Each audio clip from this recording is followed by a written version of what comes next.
Price alone. தினம் ஒரு தியானத்தின் மூலமாக உங்களை சந்திப்பதிலே கர்த்தருக்கு நன்றி செலுத்துகிறேன். கர்த்தர் இன்றைக்கு நம்மோடு கூட பேசும்படியான ஒரு வார்த்தையை நாம் தியானிப்போம். தானியேலின் தீர்க்க தரிசன புஸ்தகம் 1ஆம் அதிகாரம் 17ஆம் வசனம் இப்படியாய் நம்மோடு கூட பேசுகிறது. இந்த 4 வாலிபருக்கும் தேவன் சகல எழுத்திலும் ஞானத்திலும் அறிவையும் சாமர்த்தியத்தையும் கொடுத்தார். தானியேலை சகல தரிசனங்களையும் சொப்பனங்களையும் அறியத்தக்க அறிவுள்ளவனாக்கினார். பிரியமானவர்களே, தேவனுடைய பிள்ளைகள் என்றாலே ஒரு வித்தியாசங்களை நாம் காண முடியும். யோசேப்புடைய வாழ்க்கையிலே தேவன் செய்த கிரியைகளை அந்நிய மக்கள், அந்நிய ராஜாக்கள், அந்த பார்வோன் கண்டுபிடிக்கிறான். உனக்குள்ள வேறு ஒரு ஆவி இருக்கிறது, அவன் வேறு ஆவி உள்ளவனாக இருக்கிறான்.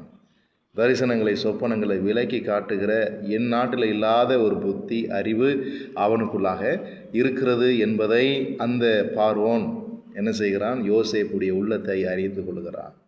அதே போல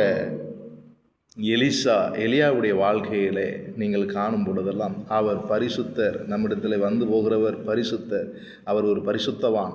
அவருக்கு ஒரு தனி அறையை கட்டி அவருக்கு என்ன செய்யணும், வைக்கணும்னு சொல்லி எலியாவுடைய காலகட்டங்கள், எலிசாவுடைய காலகட்டங்களை பார்க்குறோம். இப்படி ஒவ்வொரு நபர்களையும் நீங்கள் வித்தியாசப்படுத்தி அடையாளப்படுத்தி அறிமுகப்படுத்துகிற தேவ ஆவியானவர் இந்த காலை வேளையிலே உங்களையும் என்னையும் அறிமுகப்படுத்த விரும்புகிறார். பிரியமானவர்களே, நீங்கள் ஒன்றுக்கும் குறைவுள்ளவர்களாக இல்லாதபடி, எல்லாவற்றிலும் தேறினவர்களாக இருக்கும்படி, பூரண புருஷராகும்படி கர்த்தர் உங்களை என்ன செஞ்சிருக்கிறாரு? அழைத்திருக்கிறார், ரட்சித்திருக்கிறார், மகிமைப்படுத்தியிருக்கிறார். நீங்கள் உங்கள் வாயை திறந்து எனக்கு எதுவுமே இல்லைன்னு என்ன செய்ய முடியாது, சொல்ல முடியாது.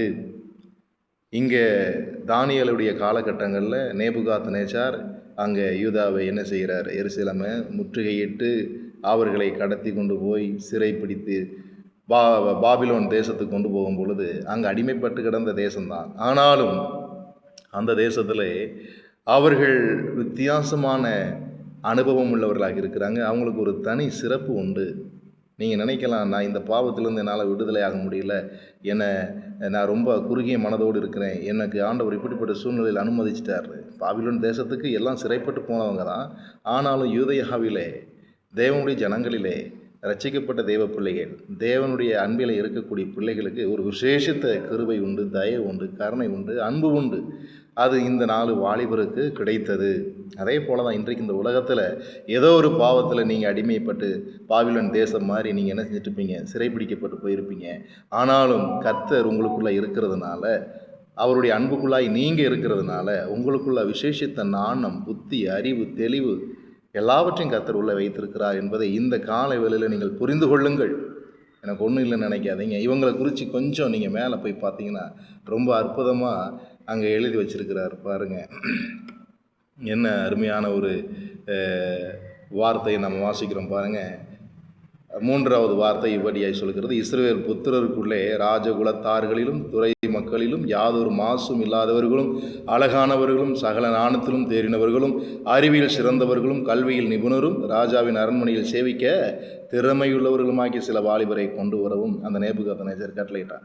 அப்போ எத்தனை குவான்டிட்டி அவனுக்குள்ள என்ன செய்யுது? இந்த 4 வாலிபருக்குள்ள சிறப்பாக இருக்கும்படி கர்த்தர் வைத்திருக்கிறார். பிள்ளைகளே, நீங்கள் ஒன்றுக்கும் குறைவில்லாதவர்கள் என்பதை புரிந்து கொள்ளுங்கள், அறிந்து கொள்ளுங்கள், செயல்படுங்கள். கர்த்தர் உங்களோடு இருந்து அடிமைப்பட்டு கிடந்த தேசத்திலும் உங்களை கொண்டு தான் பெரிய வெளிச்சத்தை காண செய்வார். ஒரு ஜாதிகளுக்கு உங்களை ஒளியாக வைக்கிறார். தானியேலை கண்டு அந்த சிங்க கெபிக்குள்ளே இருந்து அவன் விடுதலையாக வரும் பொழுது எல்லாரும் ஆச்சரியப்படுறாங்க.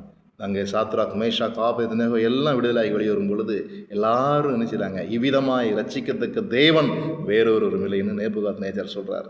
பிள்ளைகளே, இந்த உலகத்துக்கு நீங்கள் தான் வெளிச்சம், பூமிக்கு நீங்கள் தான் உப்பு. பயன்படுங்கள், கர்த்தருக்காக நடங்கள். கர்த்தர் உங்களோடு இருந்து பெரிய காரியங்களை செய்வார். Amen. Thank you. God bless you all.